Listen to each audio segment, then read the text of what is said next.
Okay, I have a weird question for you. What if I tell you, remember that trip we took together in 2018? I'd assume you're crazy. We never took any trip together. I mean, we have been rotting in this canvas for ages. Well, what if I tell you a bunch of details like scars or old arguments? What if that person over there? He also says he went with you. Him? Yeah. He also says he went with you. She also says she went with you. Everyone says they went with you. Then I'd start googling how fast dementia kicks in. Exactly, because today's story is a disturbing one. It's called Bipin Chaudhary's Memory Loss by the legendary Satyajit Ray. Hello and welcome to Mr and Mrs Arty, where we blend art and stories together. Please like and subscribe because today's story will prove that sometimes, even if your day is going well, all it takes is a weird comment by a stranger to completely ruin your peace. So, if that has happened to you, please leave a comment in the comment section. And now, back to the story. Every Monday on his way back from work, Bipin Chaudhary would drop in at Kalicharan's New Market bookstore. Crime stories, ghost stories and thrillers.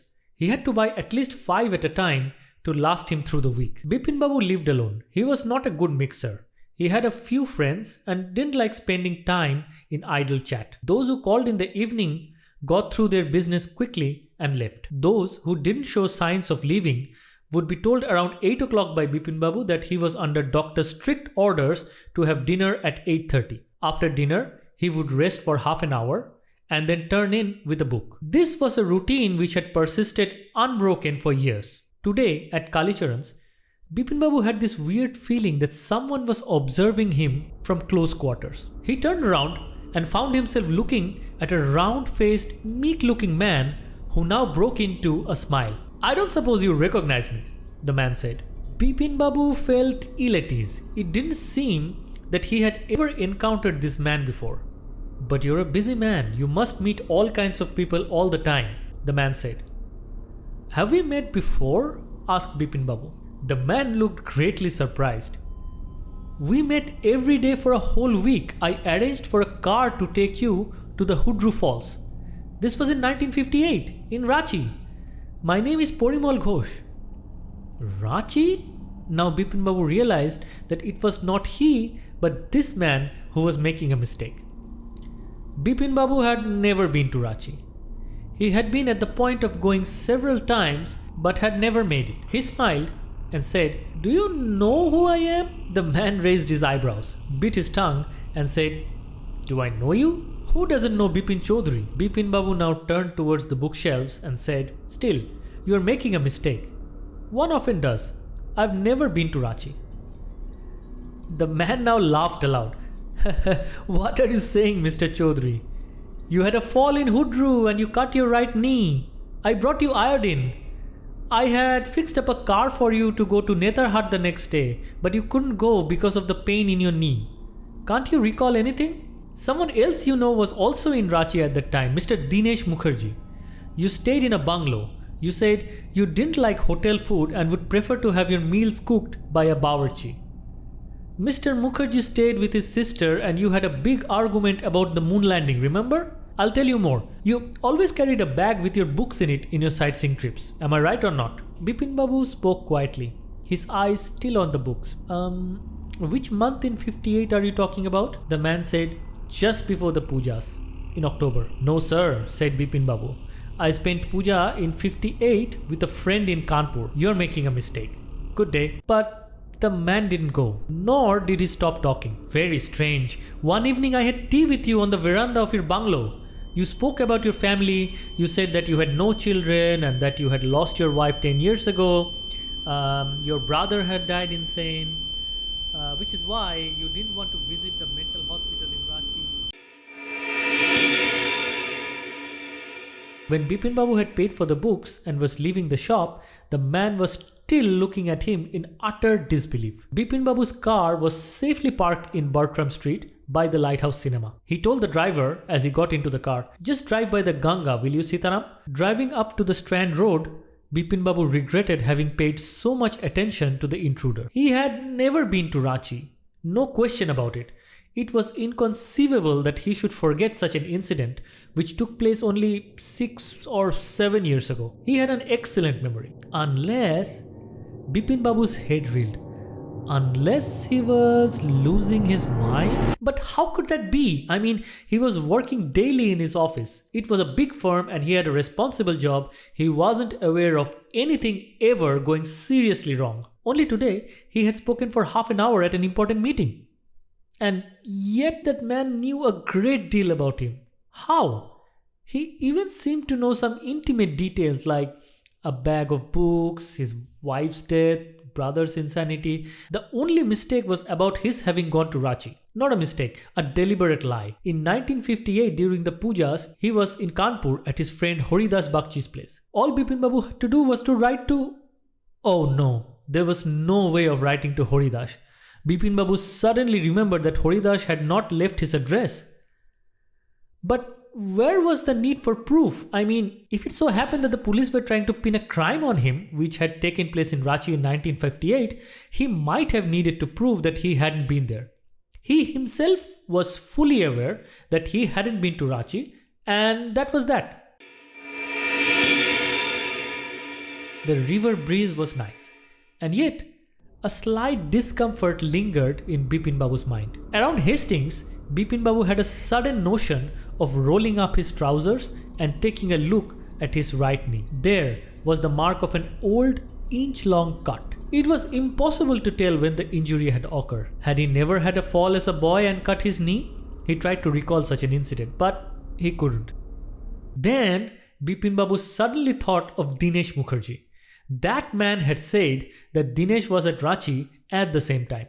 Well, the best thing surely would be just to ask him. He lived quite near in Beninondan Street. What about going right now?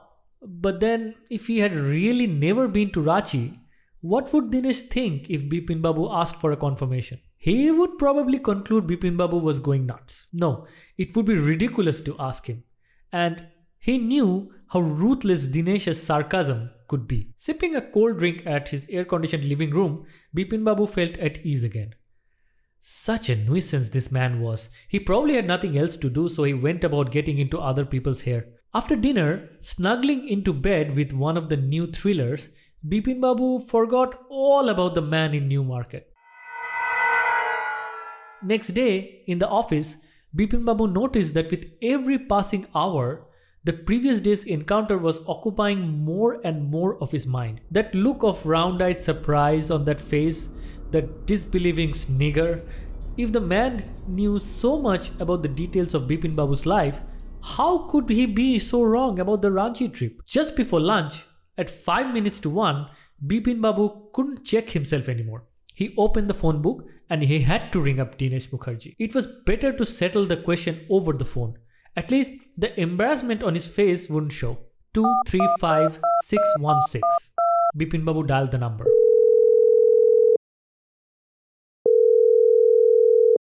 Hello? Is that Dinesh? This is Bipin here. Well, what's the news? Long time no see. I just wanted to find out if you had recalled an incident which took place in 58. 58? What incident? Were you in Calcutta right through that year? That's the first thing I've got to know. Wait, just a minute. 58. Right. Just let me check in my diary. For a minute there was silence. Bipin Babu could feel that his heartbeat had gone up. He was sweating a little. Hello? Yes. I've got it. I had been out twice. Where? Once in February nearby to Krishnanagar, to a nephew's wedding, and then... But you know about this one, the trip to Ranchi. You were there too, that's all. But what's all this sleuthing about? No, I just wanted to... Anyway, thanks. Bipin Babu slammed the receiver down and gripped his head with his hands. He felt his head swimming. A chill seemed to have spread over his body. There were sandwiches in his tiffin box, but he didn't feel like eating them. He had lost his appetite completely. After lunchtime, Bipin Babu realized that he couldn't possibly carry on sitting at his desk and working. This was the first time something like this had happened in his 25 years with the firm. He had a reputation for being a tireless, conscientious worker. The men who worked under him all held him in awe. But today, his head was in a whirl. Back home at 2:30, Bipin Babu shut himself in his bedroom, lay down in his bed and tried to gather his wits together. He knew that it was possible to lose one's memory through an injury to the head, but he didn't know of a single instance of someone remembering everything except one particular incident, and a fairly recent and significant one at that. He had always wanted to go to Ranchi. To have gone there, done things, and not to remember was something utterly impossible. At 7:30, Bipin Babu's servant came. Bipin Babu had just dozed off and was in the middle of an unpleasant dream when the servant's knock woke him up. "Who was it this time?" "Chuni Babu, sir," Bipin Babu's servant said. Chunilal was a childhood friend of his. He had fallen on bad times recently and had been pestering Bipin Babu for a job. Bipin Babu had kept fobbing him off, but Chuni kept coming back. What a persistent bore, Bipin Babu thought. Bipin Babu sent word that not only was it not possible for him to see Chuni now, but not in several weeks as well. But as soon as the servant stepped out of the room, it struck Bipin Babu that Chuni might remember something about the 58 trip. I mean, there was no harm in asking. He sped downstairs. Chuni had got up to leave, but seeing Bipin Babu, he turned around with a flicker of hope in his eyes. Bipin Babu didn't beat around the bush. "Listen, Chuni, I want to ask you something. You have a good memory, and you've been seeing me off and on for a long time. Just throw your mind back a bit and tell me, did I go to Ranchi in 58? Chuni said, 58? It must have been 58, or was it 59? You're sure that I did go to Ranchi? Chuni's look of amazement was not unmixed with worry. Do you mean you have doubts about having gone at all? Chuni said. Did I go? Do you remember clearly? Chuni was standing up. He now sat down on the sofa, fixed Bipin Babu with a long hard stare and said, Bipin, have you taken to drugs or something? As far as I know, you had a clean record for such things were concerned. I know that old friendships don't mean much to you, but at least you had a good memory. You can't really mean that you've forgotten about the Ranchi trip. Bipin Babu had to turn away from Chuni's incredulous stare. Do you remember what my last job was? Asked Chunilal. Of course. You worked in a travel agency. You remember that, but you don't remember that it was I who fixed up your bookings for Ranchi? I went to the station to see you off. One of the fans in your compartment was not working. I got an electrician to fix it.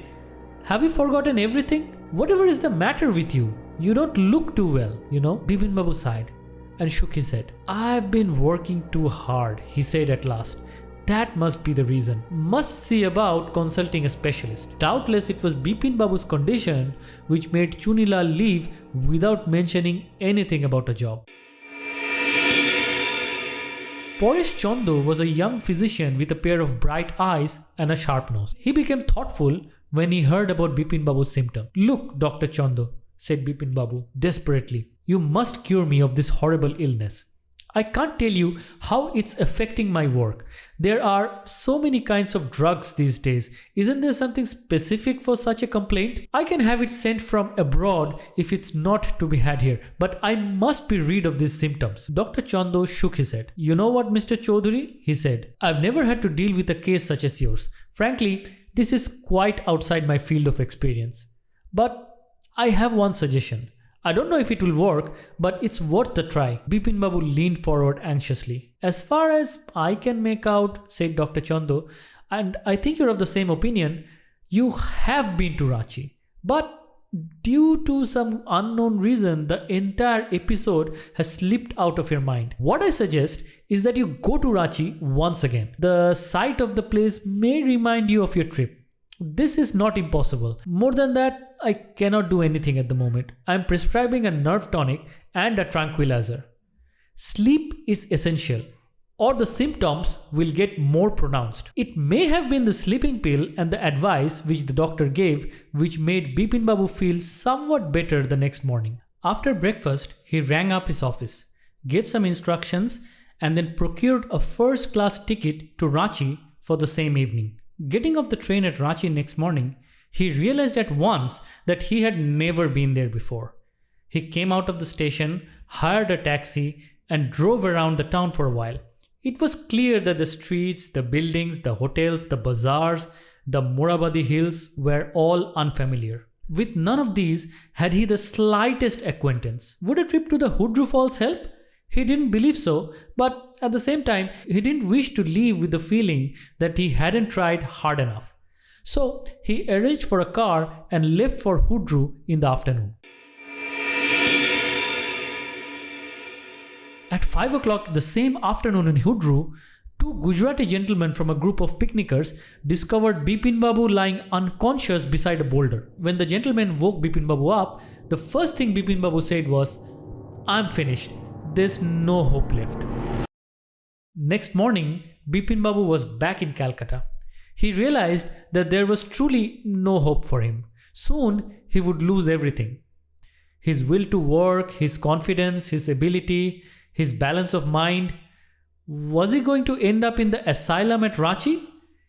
Bipin Babu couldn't think anymore. Back home, he rang up Dr. Chando and asked him to come over. Then, after a shower, he got into bed with an ice bag clamped to his head. Just then, the servant brought him a letter which someone had left in the letter box. A greenish envelope with his name in red ink on it. Above the name, it said, "Urgent and confidential." Now, in spite of his condition, Bipin Babu had a feeling that he ought to go through the letter. He tore open the envelope and took out the letter. This is what he read. "Dear Bipin, I had no idea that affluence would bring about the kind of change in you that it has done. Was it so difficult for you to help an old friend down on his luck? I have no money, so my resources are limited. What I have is imagination, a part of which is used in retribution of your unfeeling behavior." The man in Newmarket was actually a neighbor, an acquaintance of mine, and a capable actor who played the part I wrote for him. Dinesh Mukherjee was never particularly well disposed towards you, so he was quite willing to help. As for the mark in your knee, you will surely recall that you tripped on a rope in Chatpal Ghat back in 1939. Well, you'll be alright now. A novel I've written is being considered by a publisher. If he likes it enough, it'll see me through for the next few months. Yours, Chunilal.